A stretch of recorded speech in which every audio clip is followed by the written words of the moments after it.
ಕೊರಟಗೆರೆಯ ಪ್ರತಿಭಟನೆಯಲ್ಲಿ ಕರ್ವೆ ರಾಜ್ಯಾಧ್ಯಕ್ಷ ನಾರಾಯಣಗೌಡ ಭಾಷಣ. 16 ದಿನ ಜೈಲಲ್ಲಿ ಇಟ್ಟರು, ಆದರೂ ನಾನು ಕುಗ್ಗೋದಲ್ಲ. ನನ್ನ ರಕ್ತದ ಕಣಕಣವು ಕನ್ನಡ ಕನ್ನಡ ಅನ್ನುತ್ತಿದೆ. ಯಾರು ಕನ್ನಡ ಕನ್ನಡ ಅಂತಾರೆ ಅವರನ್ನ ಪ್ರೀತಿ ಮಾಡುತ್ತೇವೆ. ಕೊರಟಗೆರೆ ಕನ್ನಡ ಧ್ವಜಸ್ತಂಭ ಹಾನಿಯಾಗಿದೆ. ಈ ತಾಲೂಕಿನ ಆಡಳಿತ ಧ್ವಜಸ್ತಂಭವನ್ನ ಮರುಸ್ಥಾಪನೆ ಮಾಡಬೇಕು. ಇಲ್ಲದೇ ಇದ್ರೆ ನೀವು ಕನ್ನಡ ವಿರೋಧಿ ಎಂಬ ಹಣೆಪಟ್ಟಿ ಕಟ್ಟಿಕೊಳ್ಳಬೇಕಾಗತ್ತೆ ಎಂದು ಜಿ ಪರಮೇಶ್ವರ್ಗೆ ಎಚ್ಚರಿಕೆ ಕೊಟ್ಟ ನಾರಾಯಣಗೌಡ. ಕೊರಟಗೆರೆಯ ಕನ್ನಡದ ಧ್ವಜದ ಪರಿಸ್ಥಿತಿ ಕಂಡು ಮರಾಠಿಗರು ನಗುತ್ತಿದ್ದಾರೆ. ರಾತ್ರೋರಾತ್ರಿ ಧ್ವಜಸ್ತಂಭ ಕಿತ್ತು ಹಾಕಿದ್ದು ಅಷ್ಟೊಂದು ಖುಷಿನಾ? 224 ಶಾಸಕರಲ್ಲಿ ಯಾರೋ ಒಬ್ಬರು ಕನ್ನಡಕ್ಕಾಗಿ ಕೇಸ್ ಹಾಕಿಸಿಕೊಂಡು ಜೈಲಿಗೆ ಹೋಗಿಲ್ಲ.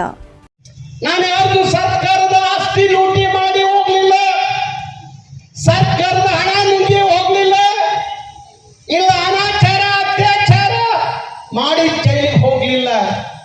ನನ್ನ ತಾಯಿ ಭಾಷೆ ನನ್ನ ನೆಲದಲ್ಲಿ ಉಳಿಬೇಕು ಅಂತ ಹೇಳಿ ಹೋರಾಟ ಮಾಡಿದಕ್ಕೆ ನನ್ನ ತಗೊಂಡೋಗಿ 16 ಕೇಸ್ ಹಾಕಿ 16 ದಿವಸ ಜೈಲಿಗೆ ಇಟ್ಟರು. ನಾನು ಇನ್ನೂ ಕುಗ್ಗೋದಿಲ್ಲ. ನನ್ನ ರಕ್ತ ಕುದಿಯುತ್ತೆ ಹೊತ್ತು ತಣ್ಣಗಾಗೋದಿಲ್ಲ.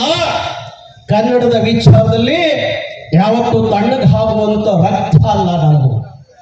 ನಮ್ಮ ದೇಹದ ಒಂದೊಂದು ಹನಿ ರಕ್ತ ಕನ್ನಡ ಕನ್ನಡ ಕನ್ನಡ ಕನ್ನಡ ಅನ್ನುತ್ತೆ.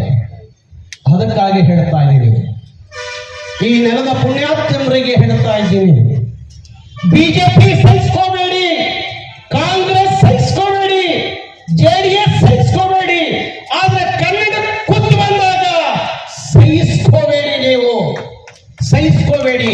ಅವ್ರು ಬಿಟ್ಟಾಕಿ ಕಾಂಗ್ರೆಸ್ ಕಿತ್ತಾಕ್ರಿ, ಬಿಜೆಪಿ ಹೋಗ್ಲಿ, ಜೆಡಿಎಸ್ ಹೋಗ್ಲಿ, ನಮಗೇನಾಗಬೇಕಾಗಿದೆ? ಯಾರು ಕನ್ನಡ ಅಂತ ಹೇಳಿ ಕನ್ನಡ ಕನ್ನಡ ಅಂತಾರೆ ಅವರು ನಾವು ಪ್ರೀತಿ ಮಾಡ್ತೀವಿ, ಅವ್ರಿಗೊಂದಿಷ್ಟು ಅಭಿಮಾನ ತೋರಿಸ್ತೀವಿ, ಅವ್ರನ್ನಷ್ಟು ಗೌರವದಿಂದ ಕಾಡ್ತೀವಿ. ಪುಟ್ಟಪ್ಪನವ್ರು ಹೇಳ್ತಾರೆ, ಅವರು ಸತ್ತು ಸ್ವರ್ಗಕ್ಕೆ ಹೋದಾಗ ಅವರು ಒಂದ್ ಕಡೆ ಬರ್ಕೋತಾರೆ,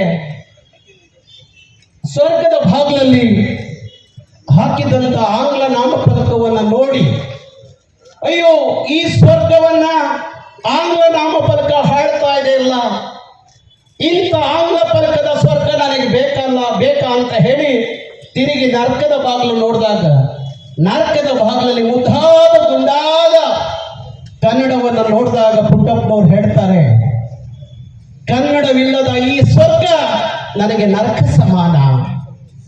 ಕನ್ನಡವಿರುವ ನರಕವಾದರೂ ಅದು ನನಗೆ ಸ್ವರ್ಗ ಸಮಾನ ಅಂತ ಹೇಳಿ ಕನ್ನಡಕ್ಕಾಗಿ ಕುವೆಂಪು ನರಕಕ್ಕೆ ಹೋಗ್ತಾರಂತೆ. ಕೊರಟಗೆರೆಯ ಪ್ರತಿಯೊಬ್ಬ ಕನ್ನಡಿಗನ ಅಂತರಂಗದಲ್ಲಿ ಈ ಘಟನೆ ಶಾಶ್ವತವಾಗಿ ಉಳಿಬೇಕು. ಯಾರು ತಪ್ಪು ಮಾಡಿದ್ದಾರೆ?